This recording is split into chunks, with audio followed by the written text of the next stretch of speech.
When Queensland couple Brendan and Sarah Ovens first announced their plans to sell up everything, buy a boat and set sail on an indefinite adventure with their 2 kids, they were met with stunned disbelief from friends and family. So many people were just looking at us like we were crazy. They would be saying, "Are you seriously going to sell your house and do this?" Brendan says. There was, Brendan admits, a bit of a wobbly moment when it came time to put their signatures down on the sale contract for their house. Read more. Electricity bills to jump by 35%. Power company boss warns we had this wave of emotion or anxiety that just overcame both of us, he says. We looked at each other and went, "Holy shit, this is just insane." But underpinning all of this was an irrevocable thirst for change. We just got to a point where we felt like we were missing out, Brendan, a former airline pilot who has also spent time in the military, says. We weren't spending much time with our kids. Society dictated to us that you have to have the mortgage and the nice cars. After struggling for years to buy a big, beautiful house in Redcliffe overlooking the water, Brendan says they realized they were no happier than when they were broke. I think we were honestly more stressed and almost miserable, but we had everything that society said we should have, he says. It was just so hard. You had to keep it up. It was exhausting. Read more. The real numbers of inflation hitting Aussies. The couple, along with their son Brody, 13, and daughter Charlize, 11, first tested the waters and their skills by sailing up the Queensland coast in a small monohull. In January 2021, they took the big plunge, buying a luxury 5-bedroom, 4-bathroom catamaran, mortgage-free thanks to the sale of their home. Once we settled into the boat and we started sailing and moving, honestly it's been the best decision we've ever made, Brendan says. Turtles, humpbacks and the green flash. After spending a few months in Scarborough Marina, the family set sail north, traveling up the Queensland coast, past Lizard Island and out to the Ribbon Reefs in the Coral Sea. For the past 3 months, they've been cruising around the Raja Ampat Islands in northern Indonesia. Along the way they'd seen some jaw-dropping sights. We've seen turtles mating and enormous humpbacks, Brendan says. The odd thing about humpbacks is they'll actually come up to have a look at you. You can see their eye literally looking into your soul. We've been out in the Coral Sea in the middle of a low-pressure system where there is no wind and the ocean becomes a mirror. You can see every single star in the sky reflected on the water. Brendan says he always thought the green flash, an optical illusion featured in the Pirates of the Caribbean movie franchise, was just a fairy tale, until he witnessed it while on the water at sunset in real life. High highs and very low lows. As idyllic as it sounds, however, life aboard a boat isn't always smooth sailing, Brendan says. This is one of the big problems with YouTube and Instagram. You sort of get the picture that it's all beer and Skittles, you're just snorkeling on these beautiful reefs all day. It's not the case at all. This is probably one of the more challenging lifestyles we've ever had a crack at, and that's saying a lot considering I am ex-military. Despite skilling up as much as possible before setting sail, the weather had provided some intense challenges, Brendan says. We've had some really terrifying moments, particularly at the start of this year when the weather was horrendous in Queensland. We spent months and months just trying to escape floods and massive thunderstorms and huge seas. It's not always sunbathing on a beautiful beach. We've learned pretty quickly that in sailing it's incredibly high highs and very low lows. Aside from the weather, another scary moment for the family came after departing for Indonesia when his son Brody was bitten by a stowaway snake from Australia, Brendan says. We were in the middle of the ocean, 24 hours out from Australia and 30 hours or so south of Indonesia. Brody went to the toilet and we just heard this terrifying scream and I ran down and he was standing up on his toilet.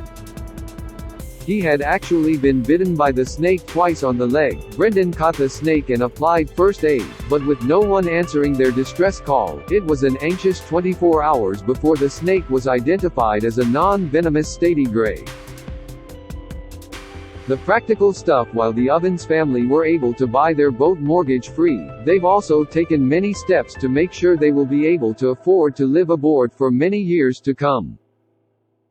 Wife Sarah still works remotely with her job in construction tendering, ensuring the family has some income, while also being in charge of home-schooling the kids. The family's biggest bills come from fuel and groceries. Strong winds help keep their fuel bill relatively low in Australia, but these costs would rise to about $2,000 to $4,000 a year in Indonesia, Brendan says. Every few months, the family does a big grocery shop. This was costing thousands of dollars in Australia. When you add the rising cost of fuel, it just wasn't sustainable for us, Brendan says. Here in Indonesia, our typical grocery shop will be a couple of $100s, if that. The catamaran is so well equipped, with solar power, its own diesel generator and desalination plant, the family are able to live completely off-grid. We've got a washing machine, which is just the same sort of washing machine you have in your house, Brendan said. The gray water goes straight out into the ocean. It's not really a problem. All the detergents that we use are eco-friendly. The forward bathrooms have big black water tanks for sewerage. The legal requirement is 2 miles offshore, but we wait until we're 20 miles out in the ocean, and that's when you let it go out there. Family life on the high season. The opposite side of Australia, the Willems are another family that have traded the suburbs for a life on the water. The Willems have spent 6 years living on a boat and sailing up and down the coast of Western Australia. Sherry and Paul Willem's 3 children were aged 4, 9 and 12 when they first set sail in their 18-m-long monohull. Our youngest daughter, Ciel, can't remember having a home on land. Her only memories are based on pictures, Sherry says. Sherry says it was always a dream of her and her husband's to set sail and live at sea one day. We actually got married at a yacht club and it sort of planted a seed. We'd always say we'd like to try sailing, she says. Then I read a book on a holiday about a couple who took a 1-year sabbatical from their city office life to sail in the Caribbean and Bahamas. That grew the seed from there. Like the Ovenses, Sherry and her family sold up everything to buy their boat without a mortgage. Sherry, who is a bookkeeper, says she at first had reservations about whether this was a financially sound idea. I said to my husband, how can we buy a depreciating asset? But then I realized that the cost of the boat maintenance and the depreciation on our boat is less than the interest we were paying on a mortgage. As long as we save some of the money that we would be paying off our mortgage, we're not going to come out worse off. We're going to come out about the same as long as we're diligently saving and not spending everything we've got. While the couple spent years saving for their boat, a big fancy vessel was still out of reach, Sherry says. We're normal people with normal jobs.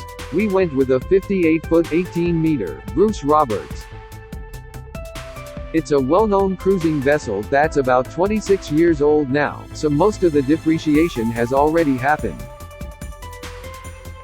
Being able to work remotely on the boat had been the key to making it work for them, Sherry says.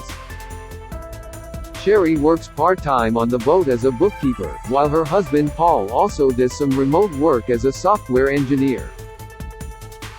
The family's biggest costs are insurance and boat maintenance, followed by food and activities.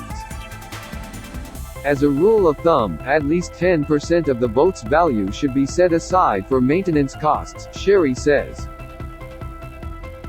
Most families living in a similar way on board a boat could expect to spend around $30,000 to $50,000 a year, she estimates. But making sure their live-aboard lifestyle was financially viable wasn't the steepest learning curve the family had to face.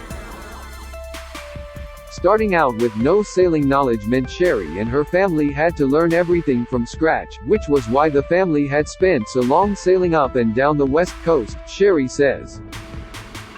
The family's ultimate goal, which they have plans to embark on soon, is to circumnavigate the globe. We've built our skills set up and are now comfortable that we could cross an ocean and circumnavigate, but it's taken us a long time to get to that stage. We've had to learn everything to do with boat maintenance, from 12-volt electrics to diesel mechanics and fiberglassing. Anything that could break on the boat, we need to be able to fix it. Cruising the humpback highway, the liveaboard lifestyle had offered incredible experiences her family would never forget, Sherry says. One such moment came for Sherry when she was sailing in Shark Bay, near Monkey Mia off Western Australia's mid-coast, and came across an enormous pod of humpback whales. I was hand-steering around humpback after humpback after humpback. They were in groups of 2 or 3. They were just breaching everywhere and my mouth was on the floor, Sherry says. It was 9 o'clock in the morning. I was thinking, everyone is on their way to work and I am having to steer around breaching whales. What is going on? This is amazing. More families choosing life at sea. With the number of families choosing to live a life on the high seas increasing, so too are the networks available. Sherry says her family is connected to an international online community of about 7,000 sailing families and a group of 700 families in Australia, both of which provide much-needed social interaction for kids and parents alike. We all spot each other on a shared map and can connect in different ports, she says. One thing my kids have learned, and we have learned, is to make our time spent in locations and our relationships really count. So we actually do have friends now made from all over the world. Homeschooling her 3 children of different ages, which she does through distance education, was one of the biggest challenges she'd faced over the years, Sherry says. Some people find it really easy, and some people find it really challenging, and I think it's really important to say honestly, that it is my least favorite part of being off-grid.